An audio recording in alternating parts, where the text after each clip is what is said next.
Gostaria de dar agora oficialmente o meu boa noite a cada um de vocês. Gostaria também de começar essa mensagem me apresentando para alguns que não me conhecem, mas também aqueles que não me conhecem talvez vão se surpreender com algo que eu vou revelar sobre mim mesmo.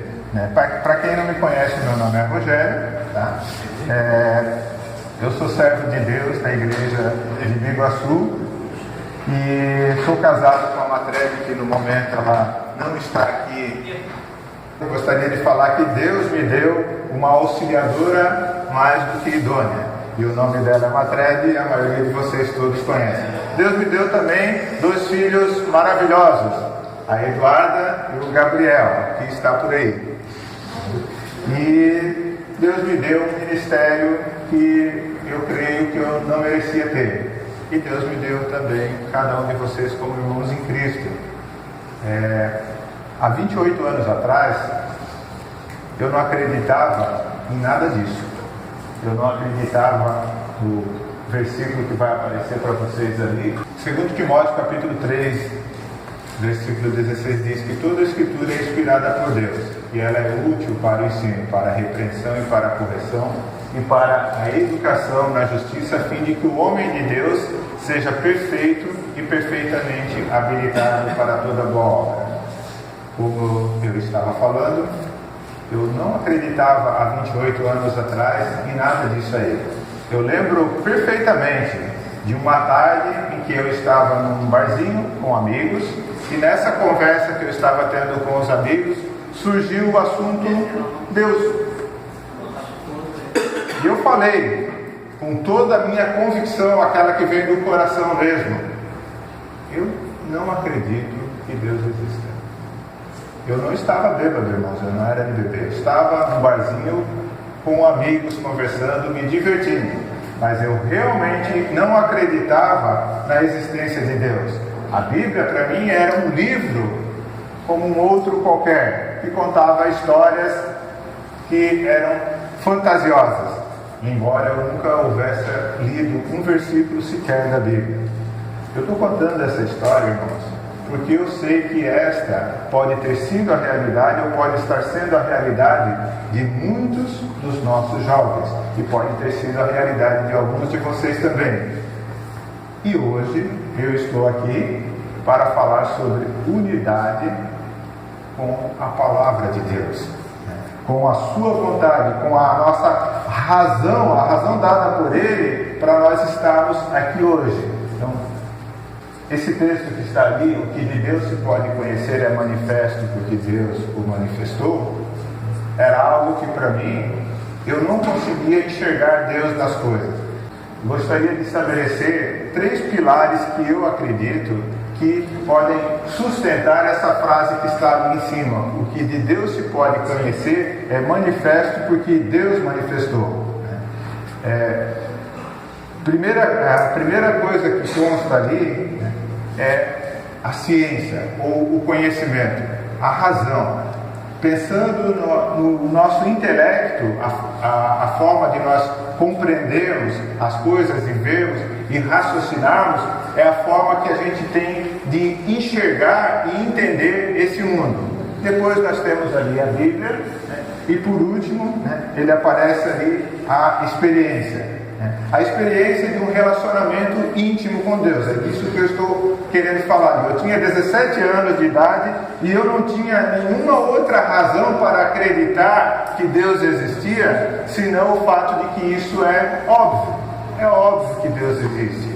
Só que óbvio não é o suficiente para os nossos jovens que estão sendo bombardeados com informações não tão óbvias, mas muito bem engendradas e elaboradas. É óbvio que Deus existe, porém é mais óbvio ainda que a nossa tendência a correr, a fugir, a se esconder desse óbvio, alimentando inclusive falsos pressupostos, porque essas coisas nos satisfazem e vão de encontro com aquilo que nós queremos, isso é mais tentador.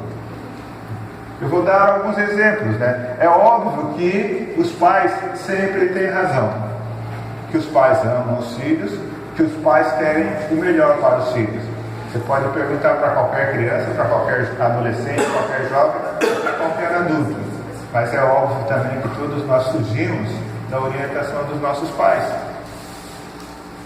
É óbvio que Deus existe. É óbvio que a presença de Deus, esse mundo, foi feito por uma inteligência. Mas a gente também foge do óbvio.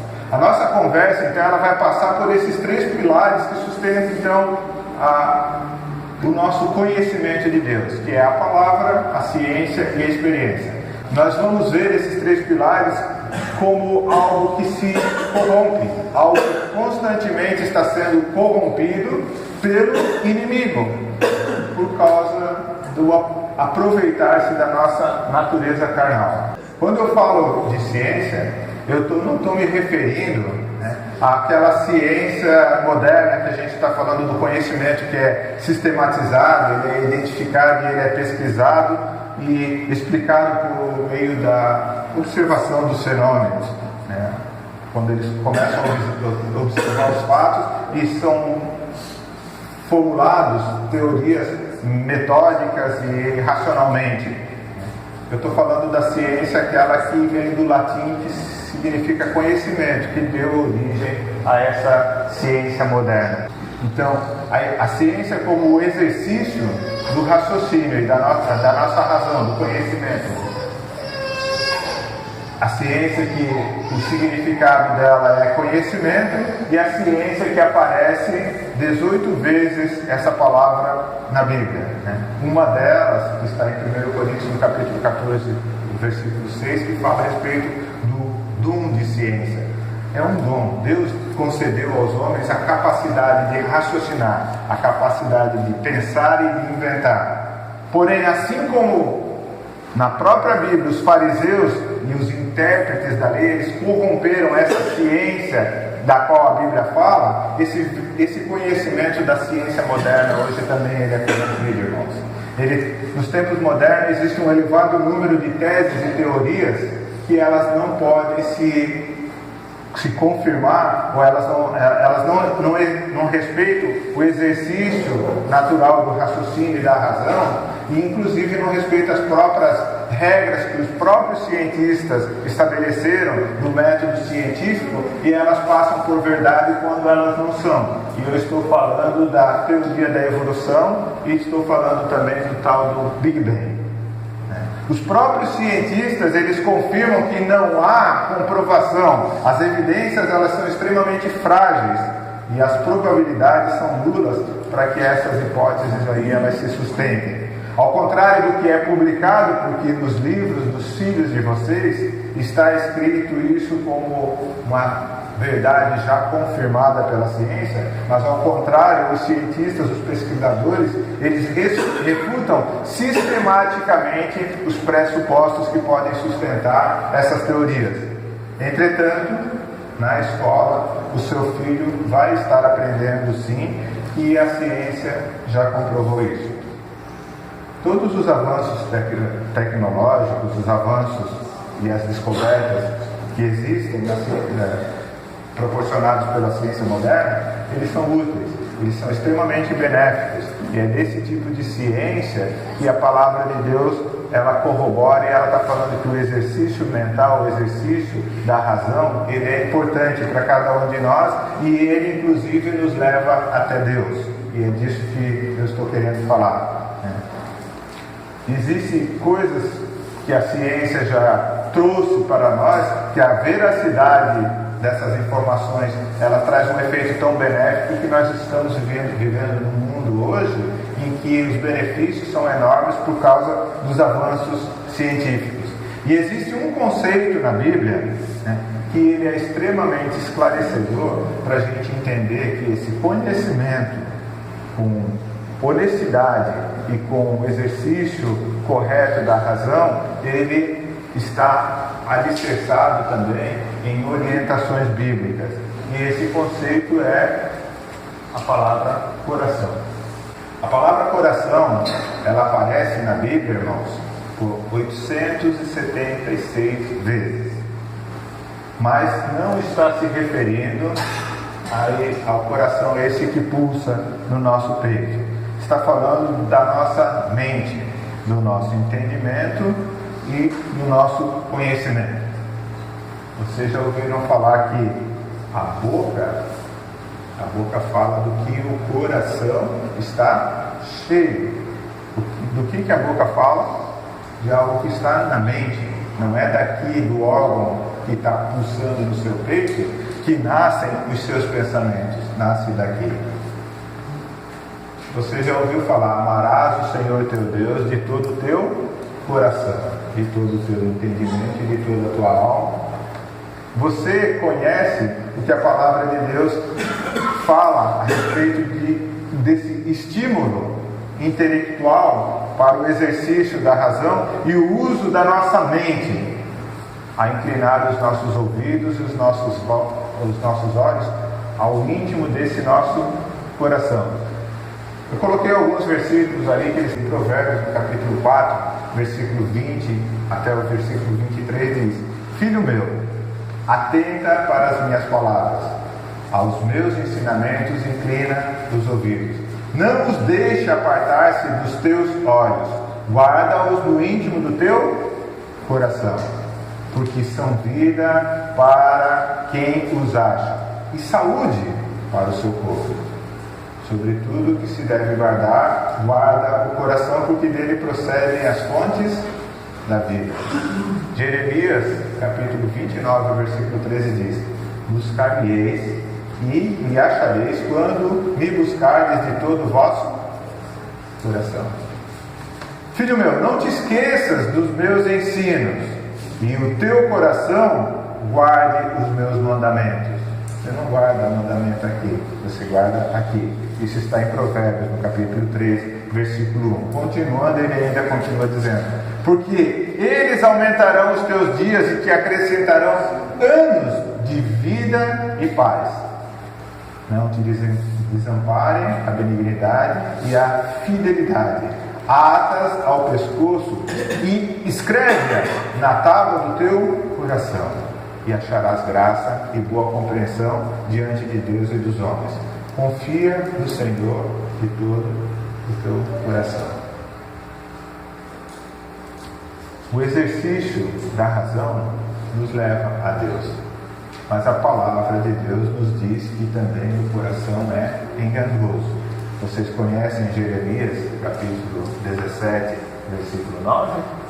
Ele diz: enganoso é o coração, mais do que todas as coisas, e desesperadamente corrupto. Então nós estamos vendo aqui um passo, que é o primeiro passo, que seria a ciência, ou o exercício da razão, que é do que nós estamos falando, que, como os textos que nós acabamos de ler, pode nos trazer qualidade de vida. E traz. Alguém aqui discorda de que o exercício da razão e todo o desenvolvimento científico não nos trouxe qualidade de vida? Pois a Bíblia acabou de afirmar para nós que traz sim saúde, paz, aumenta os nossos dias e nos leva ao conhecimento de Deus. É isso aí que estou afirmando. A ciência atual não quer falar isso, mas a palavra de Deus nos diz. É incrível, na verdade, um número extremamente grande de cientistas que declaram realmente, se declaram descrentes no Big Bang, que a gente acabou de falar, ou na teoria da evolução. Eles são chamados cientistas criacionistas. Alguns deles, inclusive, existe um grupo que se declara ateu criacionista, porque ele não acredita no nosso Deus, mas eles acreditam num designer inteligente.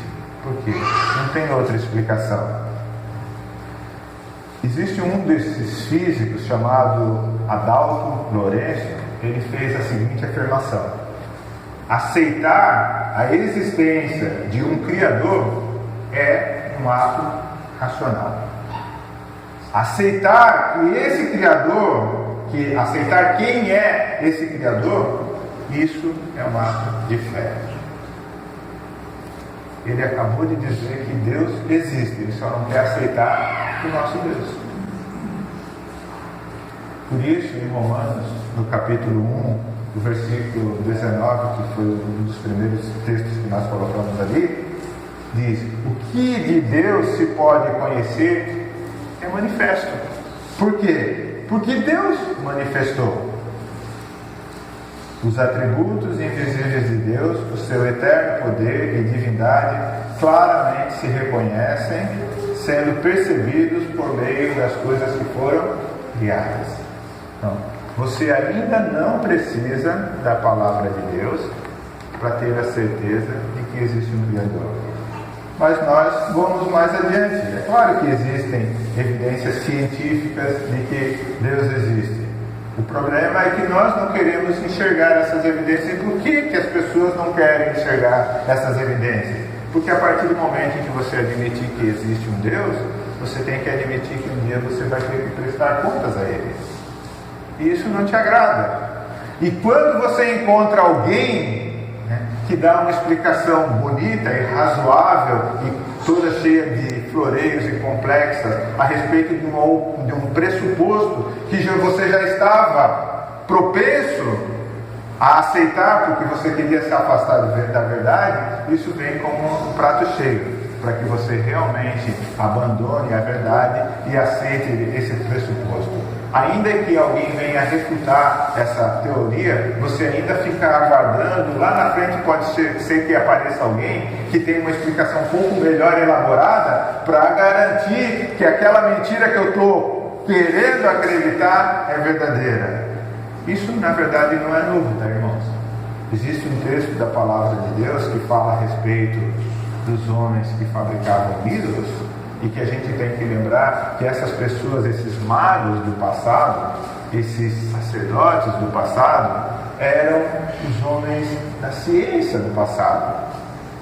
E a palavra de Deus fala em Isaías, no capítulo 44, fala o seguinte: o seu coração enganado, ele está falando de pessoas que fabricaram deuses para si mesmos. E é exatamente o que a ciência está fazendo hoje. Eles estão querendo, não tendo como não admitir que existe um designer inteligente, mas não querendo aceitar o Deus que criou todas as coisas, vamos criar um Deus para nós.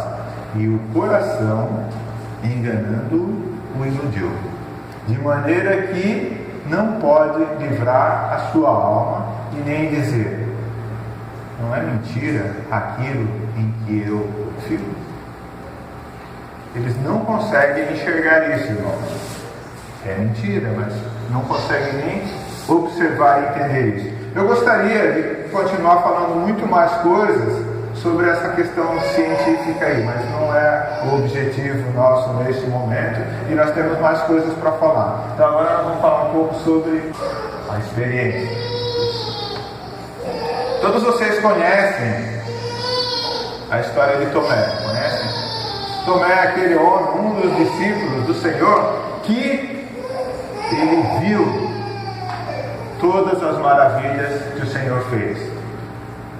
Lá em Atos, no capítulo 2, Pedro falou assim: para substituir Judas tem que ser alguém como nós que acompanhou o Senhor Jesus desde o seu batismo. Então Tomé estava desde o batismo de Jesus. Ele viu com os olhos todas as coisas que o Senhor fez. Ele ouviu com os ouvidos o Senhor dizer que em 3 dias ressuscitaria. Quando a notícia chegou para ele, o que ele falou? Só se eu tocar, só se eu ver com os meus próprios olhos. Ele não acreditou no que os demais apóstolos estavam falando. A palavra de Deus nos diz que a nossa fé cresce quando nós temos um relacionamento pessoal com o Senhor, um relacionamento que ele é sensitível, quase palpável, mas não palpável como Tomé queria. Mas ele é uma experiência de andar com ele. Vocês conhecem diversos versículos que falam de andar no Espírito. A palavra de Deus diz: andai com Cristo, andai em amor, para que experimenteis qual seja a boa, agradável e perfeita vontade de Deus. O que isso quer dizer? Senão que nós podemos sim ter uma experiência sensitiva da presença de Deus. Porém, assim como o nosso coração que nos engana e nos leva às vezes para a mentira, os nossos sentidos também. Os nossos sentidos também, eles não acreditam exclusivamente naquilo que Deus nos mostra. Eles nos levam mais além. Assim como o inteligível nos engana, e aquilo que nós podemos sentir também nos engana. E a gente tem essa atitude de Tomé, de querer ver, experimentar, tocar. E olha só, irmãos, do mesmo jeito que aquele que confia exclusivamente no racional e no intelecto, aquele que confia naquilo que vê, também pode estar sendo enganado. Com frequência, eu sou questionado a respeito desse viver uma fé que não se materializa. Vocês já devem ter sido questionados também, porque eu quero ver o poder de Deus, eu quero ver a ação do Espírito Santo, eu quero ver os dons, as curas, os sinais e os milagres. Em um dado momento da história, Deus se revelou sim, fisicamente, na pessoa do nosso Senhor Jesus Cristo. E Ele evidenciou a sua divindade por meio de poderes, curas, sinais, prodígios realizados. E aquelas pessoas que estavam com o nosso Senhor Jesus Cristo naqueles tempos e com os seus discípulos, testemunhavam essas coisas. Mas a resposta que foi dada a Tomé foi: bem-aventurado é aquele que crê sem fé. Por isso, mesmo afirmando que nós podemos ver e sentir a presença de Deus, e eu posso afirmar isso aos irmãos assim com toda a segurança, de que nós podemos sim ter uma experiência de quase que palpável da presença de Deus nas nossas vidas. Isso deve ser enxergado com olhos espirituais, isso deve ser sentido com um olfato espiritual, isso deve ser ouvido com ouvidos espirituais. É isso que a palavra de Deus está nos afirmando quando Ele fala que nós andamos pela fé e não pelo que vemos. Eu acho que é o próximo versículo que está lá. Andamos por fé e não pelo que vemos. Em Romanos, no capítulo 8, versículo 24, também fala que na esperança nós fomos salvos. Ora, a esperança que se vê, ela não é esperança, pois o que alguém vê, como espera? Mas se nós esperamos aquilo que nós não vemos, com paciência aguardamos. A esses que nos questionam sobre visões, sobre sonhos, sobre anjos e revelações, a minha resposta sempre é: ainda que um anjo vindo do céu vos pregue outro evangelho, que vá além do que temos pregado, seja anátema. Gálatas, no capítulo 1, versículo 8. O próprio Satanás, irmãos, se transforma em anjo de luz. Existe uma passagem em Mateus, no capítulo 7, versículos 22 e 23, em que o nosso Senhor Jesus diz: muitos hão de dizer: Senhor, não temos nós profetizado em Teu nome? E em Teu nome não expelimos demônios? E em Teu nome não fizemos muitos milagres? Então essas pessoas ouvirão: nunca vos conheci. A experiência, ela também pode ser um pilar do nosso relacionamento com Deus. Porém, ela pode ser também tão enganosa quanto o exercício racional da nossa inteligência, dos nossos pensamentos e da nossa mente. E daí nós chegamos então ao terceiro pilar, que é o objetivo principal desta mensagem: a Bíblia. A Bíblia não é uma literatura qualquer, ela não é um livro de histórias antigas, nem muito menos, como vocês já ouviram falar, desodorante de crente. A Bíblia, na verdade, é a palavra de Deus, que é o próprio Deus falando conosco. A palavra de Deus fala em 2 Pedro, no capítulo 1, no versículo 21, que homens santos falaram da parte de Deus. É Deus falando conosco através desse livro. Homens santos falaram da parte de Deus, movidos pelo Espírito Santo. 2 Timóteo, no capítulo 3:16, que é o versículo que a gente iniciou, né? Toda a Escritura ela é inspirada por Deus. Mas ela não é só inspirada por Deus, ela também é útil. E ela é útil para o nosso ensino. Ela é útil, né, para o nosso ensino, para a nossa repreensão, para a nossa correção e para a nossa educação na justiça, a fim de que o homem de Deus seja perfeito e perfeitamente habilitado para toda boa obra. Ainda eu coloquei um outro versículo, que é Romanos, no capítulo 15, versículo 4, que diz que tudo quanto outrora foi escrito para o nosso ensino, foi escrito, a fim de que pela paciência e pela consolação das Escrituras nós tenhamos esperança. Por isso, irmãos, nós podemos tomar a palavra de Deus, que é a espada do Espírito. Efésios, no capítulo 6, versículo 17, quando afirma que a palavra de Deus é a espada do Espírito, ele está querendo nos dizer que a palavra de Deus é o instrumento que o Espírito de Deus usará para se manifestar, para manifestar Deus, por meio do discernimento racional dos nossos pensamentos e propósitos e por meio também da experiência que nós podemos vivenciar com Deus. Tem um texto de Hebreus, no capítulo 4, versículo 12, que fala a respeito dessa espada do Espírito, dizendo assim: a palavra de Deus, ela é viva, ela é eficaz e é mais cortante do que qualquer espada de 2 gumes, que penetra ao ponto de dividir alma e espírito, juntas e medulas, e é apta para discernir os pensamentos e os propósitos do coração.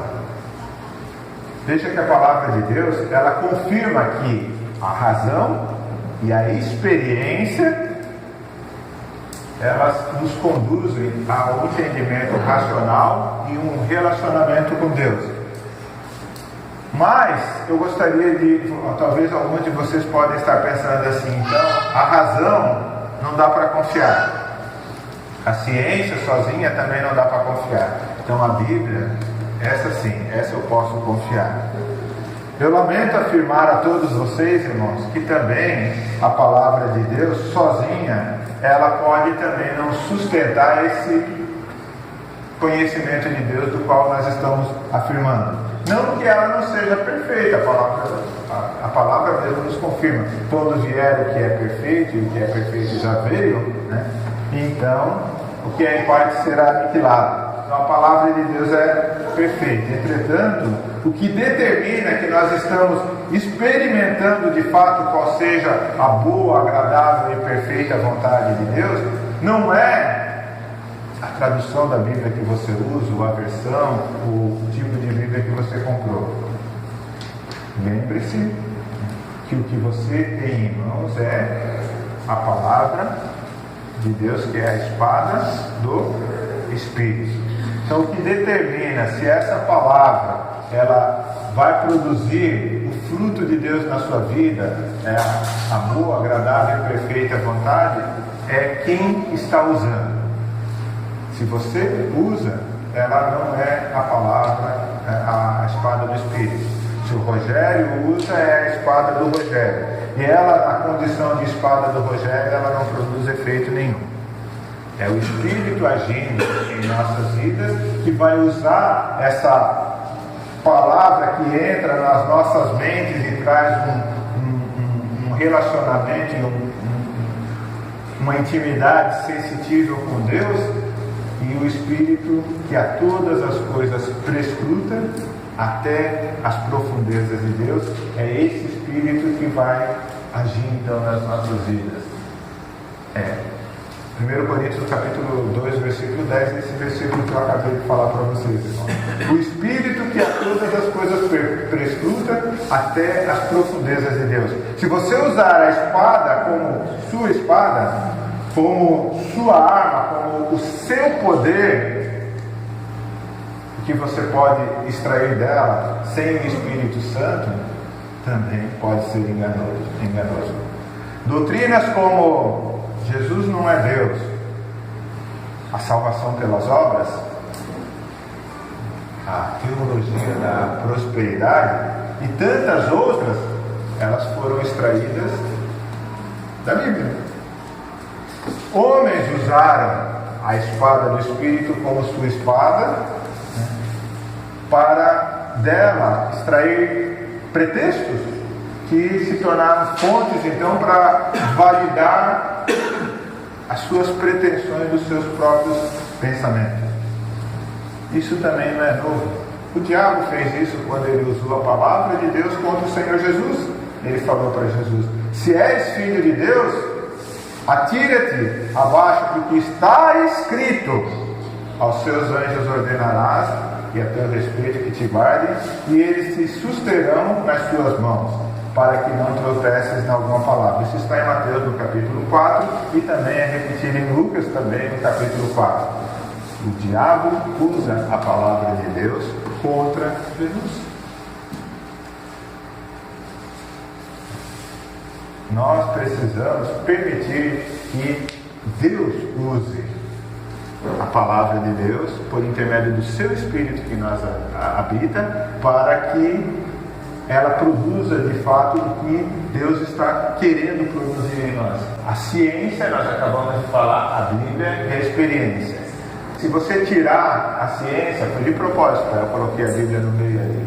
Se você tirar a ciência e a experiência, a Bíblia consegue sustentar ainda a nossa convicção em Deus. Mas ele pode balançar, não pode? Porque ali ele está bem. Então, por isso que a palavra de Deus nos diz: confie no Espírito. A palavra de Deus fala que quem não tem o Espírito de Deus, esse tal não é dele. E o Espírito de Deus, ele habita no coração de todo aquele que crê. A palavra de Deus fala que o Espírito de Deus é o selo da garantia do seu resgate, de que nós fazemos parte do corpo de Cristo, que é a Igreja de Deus, que nós fazemos parte da família de Deus. Então, todo aquele que crê em Jesus Cristo tem o Espírito de Deus. Eu gostaria agora a gente está chegando no nosso final, encerrar, pedindo agora então para vocês abrirem as suas Bíblias em 1 Coríntios, no capítulo 2, versículo 4.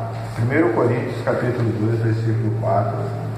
O apóstolo Paulo falando para os coríntios a respeito do que é que sustenta a fé dele e o que é que determina as convicções todas que ele teve, que ele tinha e que ele passou para os coríntios.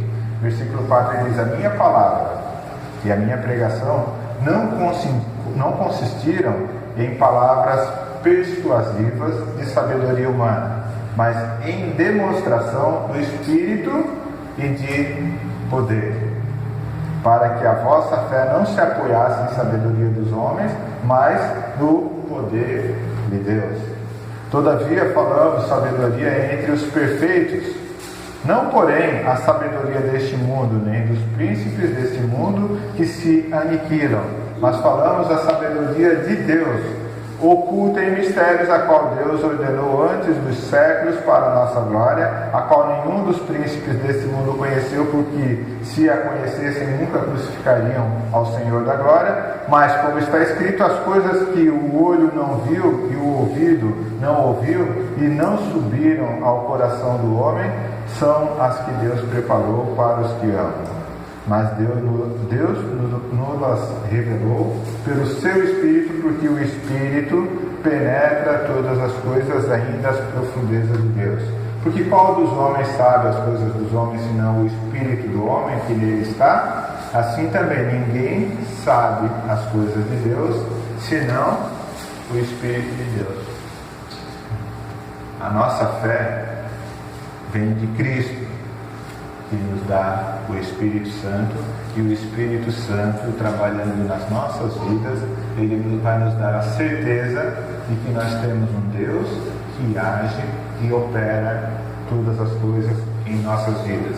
Então, nós temos a palavra de Deus, nós temos uma mente para pensar, E nós temos a ação de Deus em nossas vidas para que você possa sentir a presença de Deus e sentir que Deus está lhe usando. Quando eu coloquei experiência ali, a experiência sensitiva com Deus, tinha ali alguém com as mãos nessa posição de oração.